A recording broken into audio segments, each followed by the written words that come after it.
पहले उनकी इतनी याद आ रही है। Mummy papa I love you, I miss you.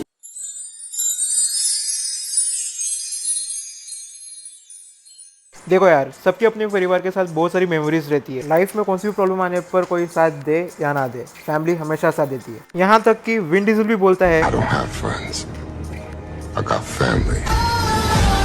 No matter where you are, whether it's a quarter mile away or halfway across the world, you'll always be family. Okay.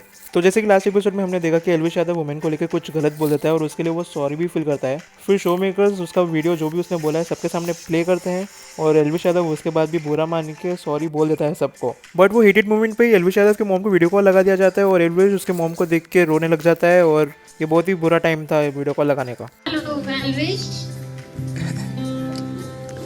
तो ये सब देखकर एल्विश यादव के फैंस, इन्फ्लुएंसर फ्रेंड्स सबने उसे बहुत support किया और सबने बोला टेंशन नहीं लेने का, अपुन है ना। और हर जगह ट्विटर, इंस्टाग्राम, यूट्यूब हर जगह ट्रेंड कर दिया सपोर्ट फॉर एल्विश। और बिग बॉस के शो मेकर्स को बहुत ही ज़्यादा ट्रोल करा गया हर जगह कि फैमिली को बीच में नहीं लाना था। और ये सब ट्रोलिंग उनके खिलाफ देख के शो मेकर्स को उनके मन में लगा होगा। मेरे को तो ऐसा धक धक हो रहा है। मेरे को भी हो रहा देखिए। और शो मेकर्स ये सब देख के घबरा के सोचने लग गए, अगर हम करें तो करें क्या, बोले तो बोले क्या। और ये मुश्किल परिस्थिति में फैंस का खौफ देख के शो का क्रिएटिव स्क्रिप्ट राइटर आता है और कहता है, मैं क्या करूं, फिर जॉब छोड़ दूं? और फिर ये सबसे बचने के लिए उसके मन में एक आइडिया आता है और वो शो मेकर्स को कहता है, हम कंटेस्टेंट्स के फैमिली वाले को शो पे बुलाते हैं। इससे क्या होगा, सब लोग भूल जाएंगे और माहौल थोड़ा ठंडा हो जाएगा। शो मेकर्स इसकी बात को सुन के कहते हैं, क्या सोच है रे तेरी, मानना पड़ेगा। और इमीडिएटली बोलते हैं, हम करते हैं प्रबंध, आप चिंता मत। तो 45 डेज हो चुके हैं जहाँ पे कंटेस्टेंट अपने परिवार से बिना बात किए रह चुके हैं घर के नीचे अनजान लोगों के साथ, जहाँ पे task, fight, stress, depression, misunderstanding बहुत कुछ हुआ है। तो अभी बिग बॉस के घर में हर एक कंटेस्टेंट के फैमिली मेंबर को बुलाते हैं। तो जैसे कि जैड दुबई से, तो सबसे पहले उसकी बेटी को वीडियो कॉल लगाया जाता है। जैड उसको देखता है, उसे सुनता है और फिर इमोशनल हो जाता है। फिर घर में आती है अविनाश की मॉम, जहाँ पे अविनाश इमोशनल हो जाता है और उसे हक कर लेता है। और फिर अविनाश की मम्मी को ट्यूर दिया जाता है घर का, और अविनाश की मम्मी हंसते हुए जोकिंगली अभिषेक को बोलती है, और अविनाश को क्या बोल रहा था, 36 ईयर्स। फिर थोड़ी देर बातचीत करके अविनाश उसकी मम्मी को बाय बोलता है। और फिर थोड़ी देर बाद घर में आते हैं मनीषा के पापा। फिर मनीषा भाग के उसके पापा को हक कर लेती है और रोने लग जाती है और फिर मिलाती है सब घर वालों से। फिर उसके पापा को दिया जाता है घर का ट्यूर। और फिर ये सबके बाद मनीषा हंसते हुए एल्विश को बुलाती है और कहती है, एल्विश इधर आओ, ससुर जी का आशीर्वाद लो। तो एल्विश वहाँ पे शर्मा जाता है और फिर बोलता है, अरे क्या बोल रही है तू, और फिर जाके आशीर्वाद लेता है उसके पापा का।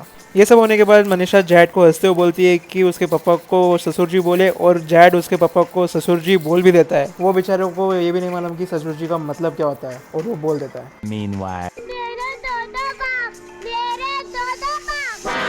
Sorry sorry sorry sorry sorry. फिर घर में आती है फुकरा इंसान की मम्मी, जहाँ पे आती है कि फुकरा इंसान और उनकी मम्मी बहुत ही ज़्यादा इमोशनल हो जाते हैं। फिर फुकरा इंसान थोड़ी देर बात करता है और फिर पूछता है सब कैसे चल रहा है। तो फुकरा इंसान की मम्मी बोलती है, सब ठीक चल रहा है, भाईचारा चल रहा है, वो सबसे टॉप पे है। फिर अभिषेक की मम्मी अभिषेक को समझाती है कि बेटा किसी की एज पे कुछ बोलना नहीं चाहिए। अविनाश को रिप्रेजेंट करके कि अभिषेक उसको 36 साल बोल रहा था, वो नहीं बोलना चाहिए। फिर बिग बॉस अनाउंस करते हैं कि अभिषेक की मम्मी रात में वहीं रुकेंगी। तो रात में फिर अभिषेक और उसकी मम्मी बैठ के बात करते हैं, जहाँ पे अभिषेक पूछता है बाहर उसका और जिया का कैसा दिख रहा है, लाइक जिया फ्लर्ट जो भी कर रही है उसका कुछ दिख रहा है क्या बाहर, क्यों दोनों का चल रहा है। बेसिकली अभिषेक तो नहीं चाहता है कि बाहर ऐसा कुछ दिखे, बट उसकी मम्मी उसे समझाती है कि उसको और जिया को लेके बाहर उनका कुछ चल रहा है बोल के दिख रहा है। इनडायरेक्टली वे जोकिंग वे में बोला जाए तो आंखों की बात करने वालों की आंखों की हरकतों ने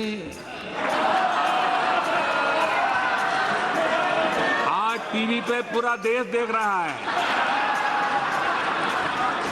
कैसे आंख खोली जा रही है, कैसे बंद की जा रही है। ये आंखों का खेल। जोक्स अपार्ट, फिर फुकरा इंसान अपनी मम्मी को कहता है कि जो स्टार्टिंग से सफ़र करता है वो वाइल्ड कार्ड ने सफ़र नहीं किया है। स्टार्टिंग के 30 डेज बहुत ही मुश्किल होते हैं, जैसे कि पूरे अनजान लोग आके उनसे गुल मिल जाना और फिर पूरे टास्क साथ में कंप्लीट करना, पूरा उनसे सहमति रखना, वो सब सफ़र वाइल्ड कार्ड वाला नहीं कर सकता। तो इसलिए वाइल्ड कार्ड वाले विनर नहीं होना चाहिए। फिर अगले दिन सुबह फुकरा इंसान की मम्मी जी चले जाती है और थोड़ी देर बाद जिया की मम्मी आती है। वो सबसे बात करती है, ट्यूर लेती है और फिर जिया को समझाती है, हंसाती है और कहती है कि तू स्ट्रॉन्ग है। और ऐसे ही सबसे बात करके जिया की मम्मी चले जाती है और फिर आते हैं महेश भट्ट। वो आते हैं और सबसे एक एक करके मिलते हैं। फिर महेश भट्ट जी जैसे एल्विश को देखते हैं वो उसे कहते हैं कि जब तू रोया मेरा दिल रोया। फिर वो अपनी स्ट्रगल लाइफ सुनाते हैं और एल्विश को मजाक में बोलते हैं भाई तू बहुत लंबा है, तेरे पैर काट ले। और फिर एल्विश को बोलते हैं कि तू हिम्मत वाला बच्चा है और एल्विश हंस कर रिएक्ट करता है। फिर वो पूजा भट्ट से मिलते हैं और सबको कहते हैं कि सब लोग इसे डरते थे और सब लोग कहते थे कि क्या है ये। फिर वो सबसे मिलते हैं, अपनी स्टोरी लाइफ बताते हैं, स्ट्रगल लाइफ बताते हैं, उनकी जर्नी कैसी थी पूरी बताते हैं स्टार्टिंग से, और सबसे अच्छे से मिलके सबको अच्छे से समझा के चले जाते हैं। फिर थोड़ी देर बाद आते हैं एल्विश के पिताजी। एल्विश उससे गले लगा कर मिलते हैं, फिर एक एक करके सबको मिलते हैं एल्विश के पिताजी। फिर अभिषेक से मिलके कहते हैं कि तू बड़े भाई जैसा ख्याल रखता है इसका।